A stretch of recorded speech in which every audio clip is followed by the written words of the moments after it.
Hello, welcome back to another video. I'm wearing my little ghosties sweater. I asked for some questions here on YouTube and on Instagram as well, and I'm going to film a whole video answering them. So yeah, let's get into it. I've been meaning to do a Q&A for a long while, but I never know if you're interested or not in that, but apparently you are, so thank you so much for all of your questions. Okay, let's go through YouTube questions first. Okay, the first question is, who are your favorite art YouTubers?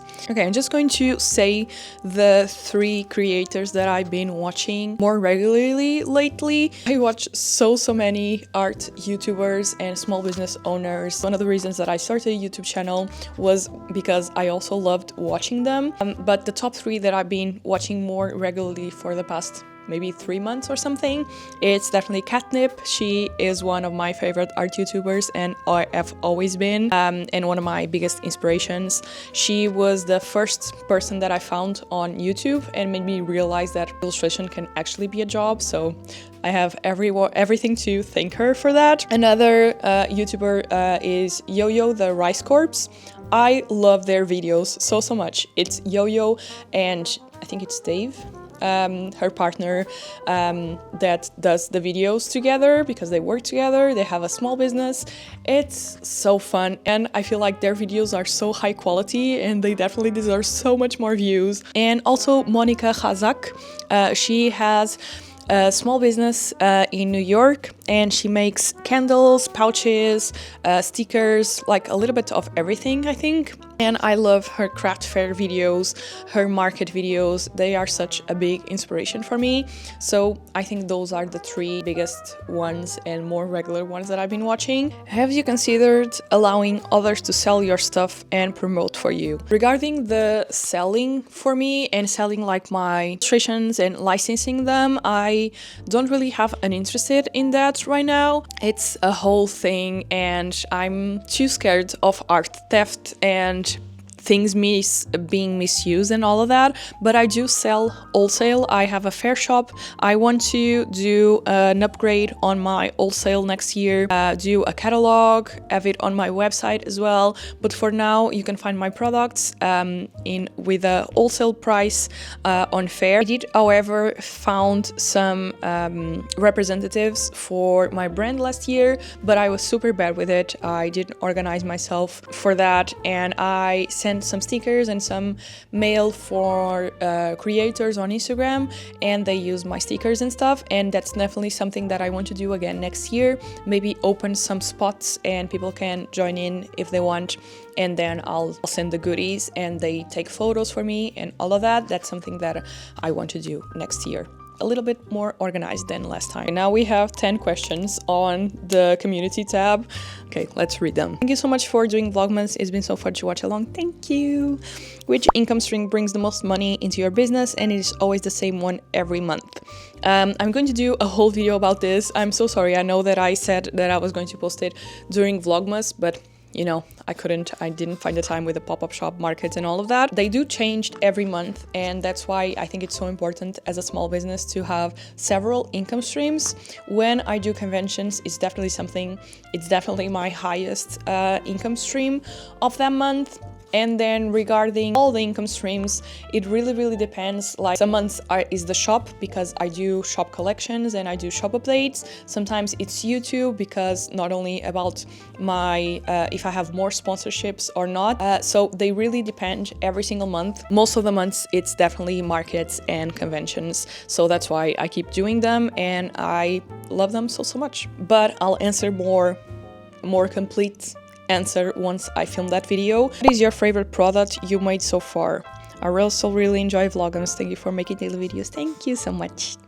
My favorite product I made so far. That's a good question. Is my favorite product I made so far?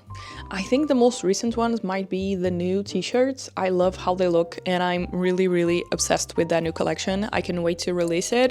I did one of the videos on Vlogmas all about that, and I think that apparel collection, it's one of my favorites like my most recent favorites. I love making t-shirts, it's so much fun. I also really love the keychains, the linked keychains that I've been doing. I know they are not like as popular as the smallest ones, not only on the online shop but markets and all of that, but I love making them and they look so pretty. I love them. Your English is so good. What age did you start learning English? Do you speak any other languages besides Portuguese and English?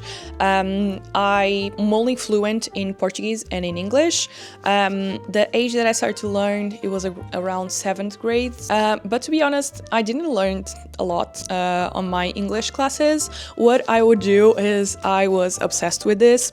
I used to have my CDs. I would sit down in front of like my stereo thing, listen to my CDs, mostly Rihanna and Shakira at the time, and Avril Lavigne. And I would just print out, I would go to my dad's computer, I would print out the lyrics and I would read them and I would memorize them. And that's mostly how I learned English. Because of that, I used to ask people, what does it mean? What does this mean?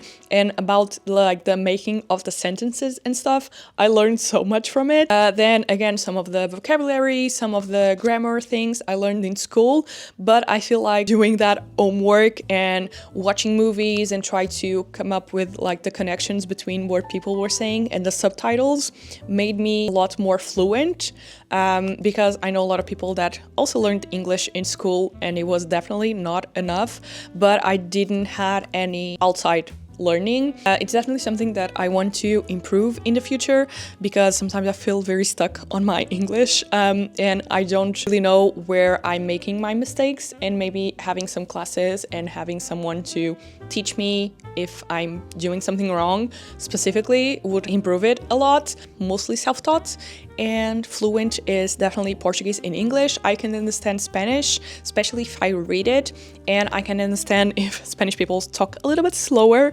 I can understand it as well, but speaking, I'm always afraid that I'm going to mix Portuguese and Spanish, because some words are very similar, but a lot of words are so different they don't even match. So I'm always a bit afraid of speaking the mix of both, which we call portuñol, so I don't.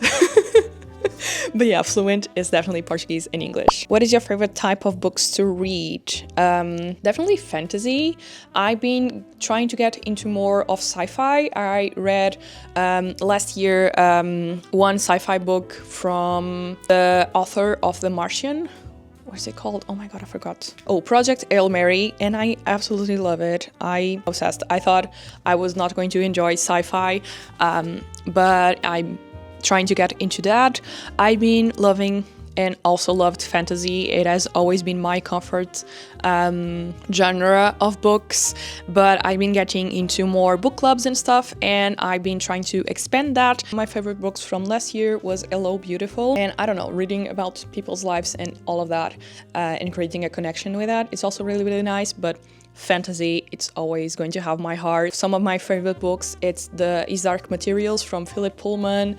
Chronicles of Narnia also really put a spot on my adolescence and childhood. And it's actually funny because Philip Pullman, it's a little bit of sci-fi because it mixes with parallel worlds and all of that, and it's definitely something that ignited my love for space and all of that. So yeah, that's really fun. What age did you started drawing? I was very little. I think I never stopped drawing.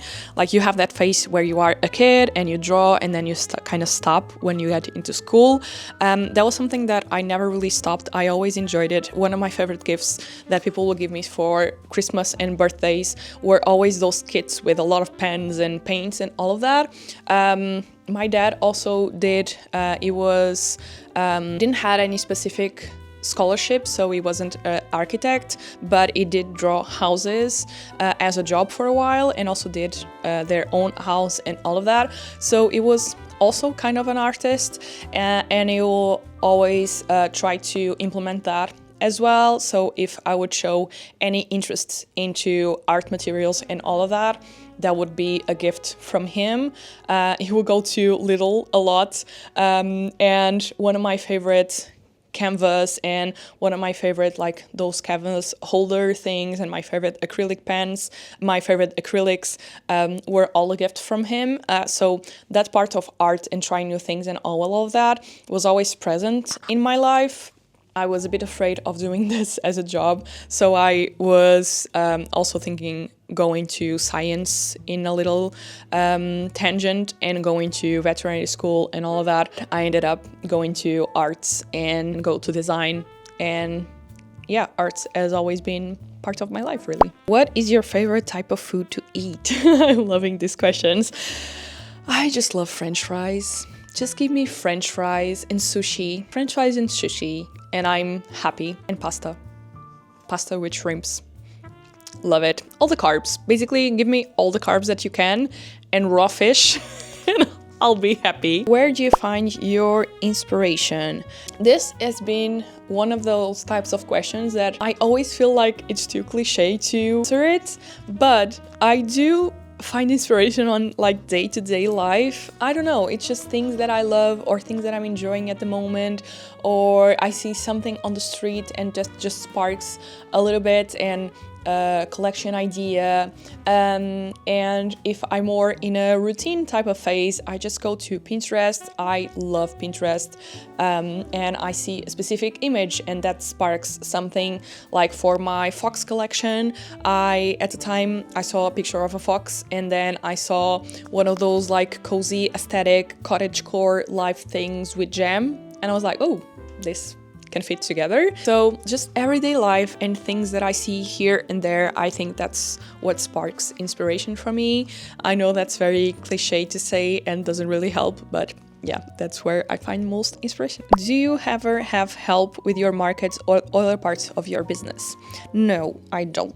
When I do local markets, sometimes my boyfriend goes and helps me set up and dismount everything, or goes there for company for a little bit. For international markets, I've always been doing them alone. I'm super used to it now, and it's fine. It's my job. I don't like to take time of other people's lives to help me out, and I'm more than used to it, and I do it alone with no issues whatsoever. Regarding my business, I'm getting into that phase that even though things are a little slow and everything, I feel like it's time to evolve a little bit, and maybe that's something I'm thinking about lately. I'll let you know once I make a final decision and all of that, but it's definitely something that I've been thinking more and more, especially if I want to open a shop more regularly and keep making the products myself and keep doing it all myself. It's definitely something that I want to think about, and maybe next year it'll be the year. I don't know. What is your favorite thing to create? Notebook, sticker, cap, sweatshirts? I think it's earrings. I love the process of making earrings. I know they seem so tedious and a lot of work, but I just love it. I think it's the manuality of it and doing things with your own hands. I love the process so much, and it's so relaxing, even though it's normally the last thing that I do whenever I do markets and it's a bit stressful, but I still really enjoy the whole process, from printing to cutting to all of these things. I can just put a video or a movie on the back and just be making earrings, and it's just something that brings me comfort. So yeah, I love that. I really want to get into more those polymer clay ceramic things and do more sculptures. I did one maybe 1 or 2 years ago already, and I definitely want to do that more. Products that have more to do with hands and crafting and all of that. That's something that I want to do more, and something that I really, really love. How do you get sponsors for your videos? Do you approach companies, or they approach you? So far, they approached me. Has been kind of slow because I did a notebook tutorial maybe 3 or 4 years ago, and that had a lot of views, and only that video got me, I think it was 20k subscribers, and I have like 40 something k subscribers right now. So only that video made me get half of the subscribers that I have right now, and a lot of those subscribers that came from that specific video don't really go to other content that I create, so basically makes that the amount of followers that I have and the views that I have don't really match, so the percentage of it is really low, and sponsors don't really love that. So I haven't been having a lot of sponsors the past 1 year, 2 years, but I only reached out to one sponsored and they never got back to me. It was FlexiSpot. If you are watching this, please contact me. I want to do a studio update soon, and I would love one of their tables. If I don't get the sponsorship, I'll just get one, or one from IKEA, I don't know. Normally they contact me, or marketing agencies. Sometimes it's not the sponsors themselves that contact you, it's marketing agencies that are sponsors are their clients, and they are the ones that contact influencers and YouTubers and all of that. And it's always by email. Normally Instagram, it's scams. So be careful. How long did it take from you to make the money that you are content with? What do you see in the future? I think it took me 3 years and a half to have a more like stable income. I think YouTube definitely helped with that. And I had a part-time for 2 years. And only after that I was able to just focus on my business. There was a lot of personal things going on as well that made me leave the job that I had at the time, but definitely 3 years. And I think that's like the medium, like the normal timings for things to stabilize, and for you to stabilize as well and see what you like, what you don't, but definitely having a lot of income streams, it helped with that, because if one goes down a little bit in 1 month, you can always rely on the others or try to focus more on the others. So that definitely helped, and that's something that once I learned, it helped me get there a little bit faster. Being monetized on YouTube also helped, but it was definitely 3 years for sure. What do you like to do in your free time? Mostly, I have just been watching TV shows and movies. When I'm tired, that's where I go to. I love reading. I absolutely love reading. It was something that I left on my teenage years once I went to university, and I've been getting back into it for the last 2 or 3 years, and I love it. It's one of my favorite hobbies. I'm trying to get into crochet and knitting, but I still haven't done really much anything. I've been getting into diamond painting, which is very specific. Let me know if you do diamond painting. We did a book retreat a few weeks ago, and some of my friends took some diamond painting kits, and I loved it. I find it so relaxing and nice. I've been getting into coloring books as well, and I just try to find hobbies, and I love doing them. So yeah, a lot of time spent on the couch. I love Legos as well, building Legos. I absolutely love that. Reading, I think it's one of the biggest hobbies that I have. But yeah, just relaxing and watching TikTok sometimes. That happens as well. And I also love to travel and go out and go to the park and just walking. And I love to do vacation like outside on mountains and stuff. I used to travel a lot, by the way. I visited maybe 30 countries or something like that. It was something that I used to do a lot, and now I do it more for work, and I love being a homebody now, so yeah, I don't do it as regularly. Sorry that I keep looking down, I'm reading the questions over here. Do you find it difficult to buy and print stock? How do you determine the quantity? I always don't dare and only make a small quantity. I'm afraid of wasting materials and not selling anything. To be honest, I keep doing small quantities because you never know if a product is going to sell or not. I don't have a lot of orders, so I always do small quantities. And that's one of the reasons why I do love to print and do my own products here in the studio. I can control the quantities. I don't have to order like 50, 100, 200 of one item, and I can just print small quantities, and that's totally fine. Like, don't worry about it. I think it's really good not to waste a lot of materials, not to have a lot of things in stock. I do my notebooks now only by order. I don't have any more notebooks in stock. It's just so more helpful. You don't have a lot of things to store. It's a lot easier. Even for t-shirts, for other type of products, sometimes I only make 1 or 2. I take photos of those and then see how they do on the online shop. I had like one notepad design that I only made some this week to put on the the pop-up shop because I sold like 0 online, so why bother making them, you know? So yeah, I think that's perfectly fine. And I love making small quantities. So if I do conventions and markets, I have to do stock, but again, I don't do much, and I have a full video on conventions and quantities. For the online shop and all of that, most products I do by order and small quantities as well. And I love that because you don't waste a lot of materials, you save on space, it's perfect. Okay, YouTube questions are done. Let's go to Instagram. How is the international markets compared to Portugal? They are very different. I never did smaller markets, so I don't really have anything to compare in there. That I only did conventions, and you can definitely feel, especially on the reception of people. Portuguese people are sometimes very shy. They don't come up to your table if they are not planning to buy. Sometimes they try to just like look from the like far away. So that's definitely the biggest difference. A lot of people internationally, they are more prone to approach you and chat with you, even they are not going to buy.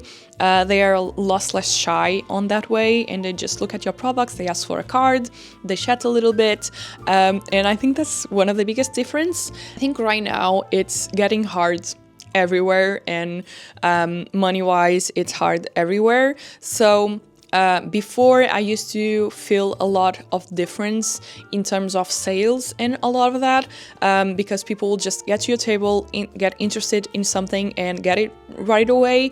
Whether in Portugal, people will go to your table, check everything, and then maybe come back at the end of the day to buy whenever they saw the whole convention and they decided what to buy.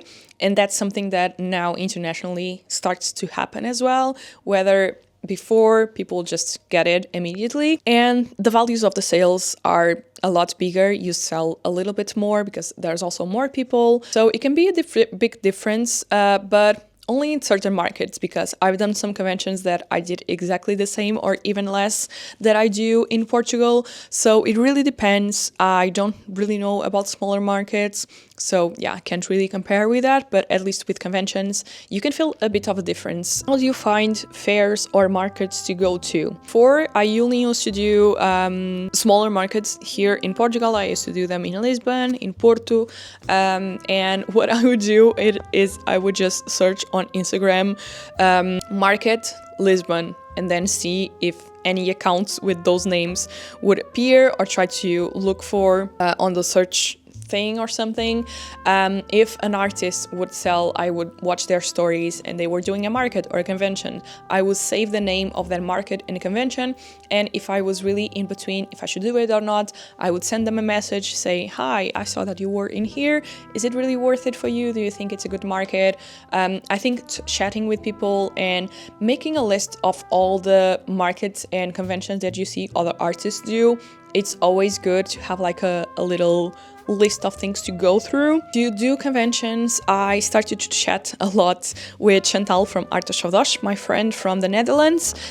She always done a lot of conventions, and I chatted a lot about that, and I was like, maybe I should try it, and I started doing conventions. I don't know, I tried to search online for them, I started to get into Facebook groups, Discord groups, all of these, but I think the biggest one is get into a community of artists and start to follow artists that you like that also do markets and conventions, and try to like start to put up a list of the market and stuff that they participate, and maybe send them a message and ask them what do they think, or if it was a good show or not. Yeah, social media, I think it was the biggest source of market things that I found. How do you decide which products you should really create for your shop? Sometimes I'm just in the need of a product and I like it, I need it, I want to use it, so I make it. And that's maybe not a good business decision, but that's in things that I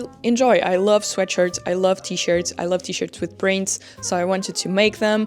I love earrings, even though my ears. This one keeps closing up, so it doesn't enjoy earrings, but I love jewelry, so I want to make my own.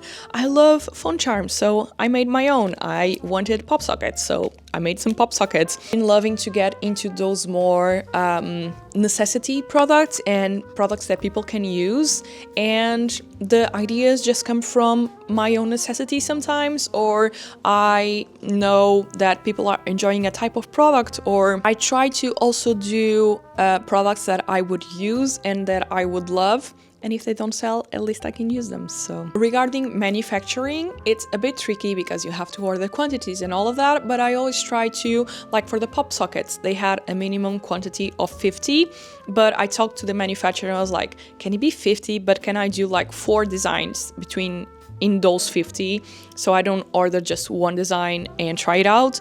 And sometimes you get a yes, sometimes you get a no, but I think it's always nice to ask around. So I think you have to enjoy it first and love it first. I feel like when you do that, you'll find other people that think the same way and enjoy the same things that you.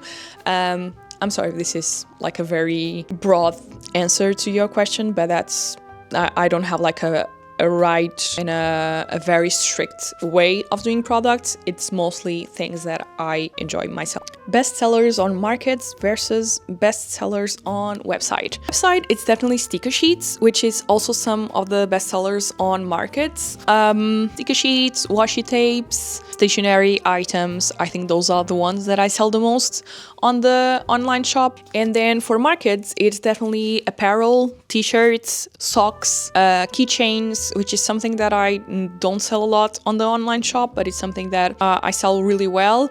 And mystery bags. I'm thinking about adding the type of mystery bags that I use for markets on the shop, where you know more or less what's inside, like the type of products inside. But yeah, they definitely differ a lot from the online shop to the conventions and markets. What product would you love to design, make, but haven't done yet? Oh my god, where do I start? I would love to make bags. Bags is definitely, I love bags. They are so fun.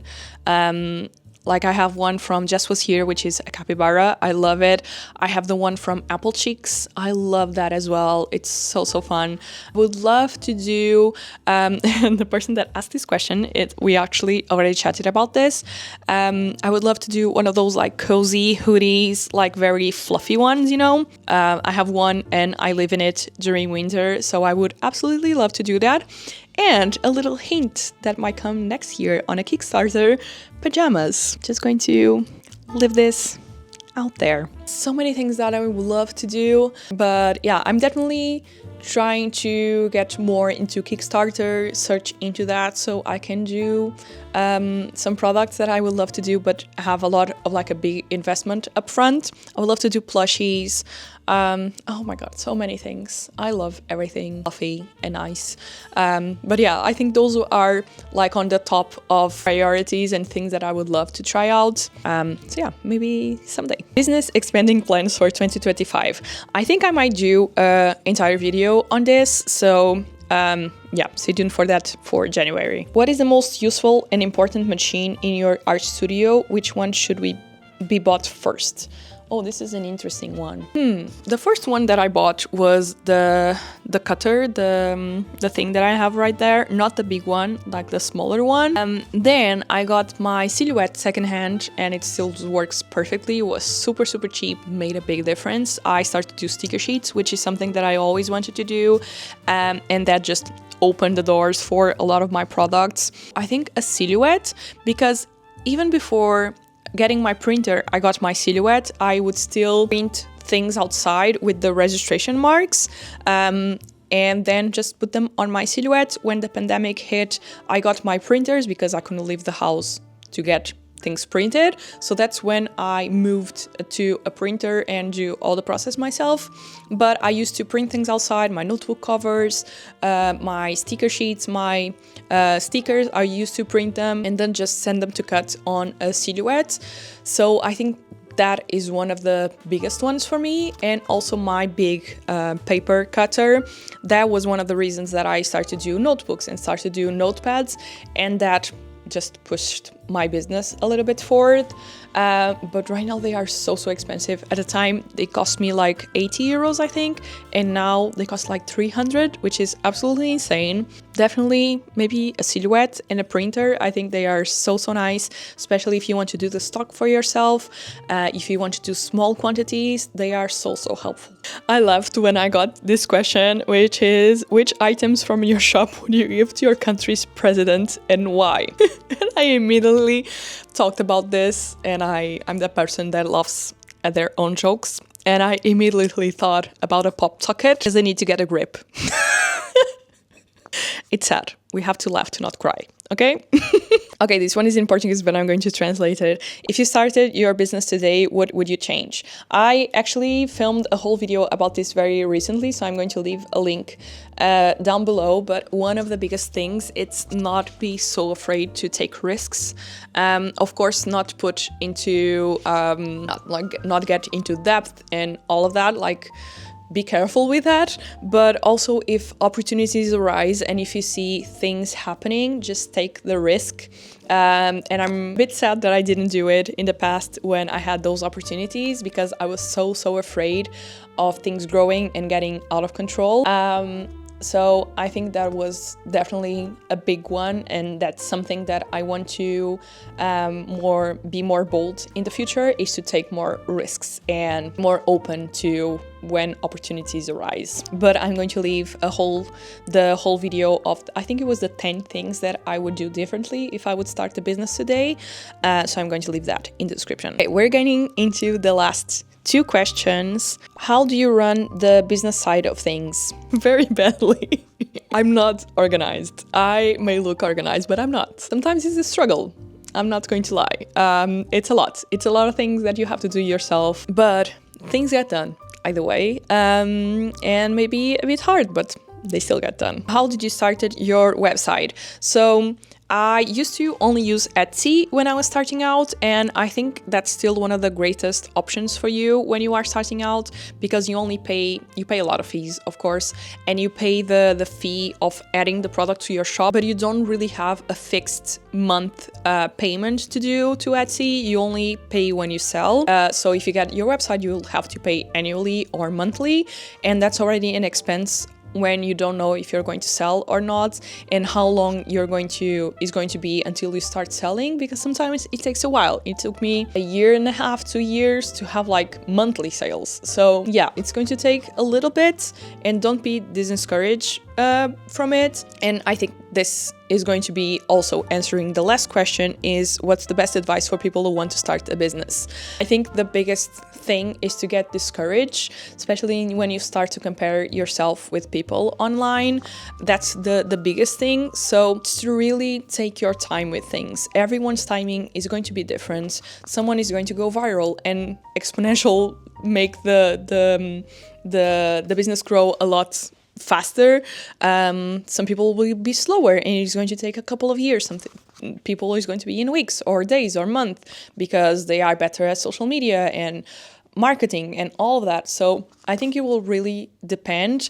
And I started with Etsy, and it took me a while, and I only moved to my own website when I started to make 50 euros a month on Etsy. So it took me a while, but I wanted to be able to have my own website with my own colors and all of that, and only when I felt like I was able to afford the monthly payments for the website and still make a profit, it was when I decided to move.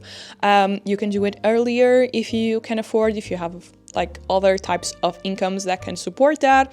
But I feel like Etsy, it's still one of the best ways to try out. So I only moved to my website once those were a little bit more stable. But regarding the starting a business and all of that, I'm going to leave the link in the description all about that. But it's definitely just start out, because a lot of people get stuck on the starting out phase and they don't go for it. Again, I think it's a lot of because of comparison, because they compare themselves to people that have been doing this for years and years. They see a lot of products on the online shop. They want to do like this big launch with 20 products, but just start small. When my first shop update, I had 1 notebook and 1 sticker pack.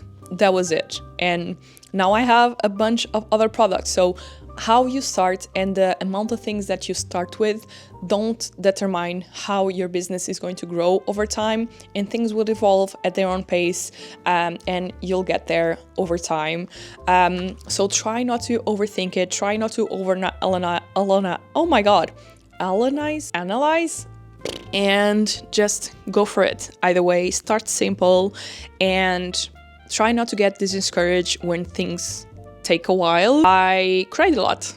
I actually went home after one of my first markets and I wanted to give up because I didn't even make my table fee, and now I do conventions and they do super well, and things come with time and they evolve. You learn what you enjoy, you learn from your business, and you learn from doing it. And if you never start doing it, you'll never learn and things will never evolve. So might as well start and go little by little, step by step, and things will get there. So yeah, I think this was a nice way to end this video. Yeah, I hope you enjoyed it. Thank you so much for your questions. I absolutely love them. And they were like from business to life to everything else in between. So yeah, I really appreciate it. Thank you so much for being so kind and commenting and interacting with my videos and all of that. I really appreciate it. I know everyone says that, but I really do. And I love reading your comments and just knowing that you took the time to write a comment after watching this video. It means the world. So thank you so much. I hope you have an amazing rest of your year, and I'll speak with you soon. Bye!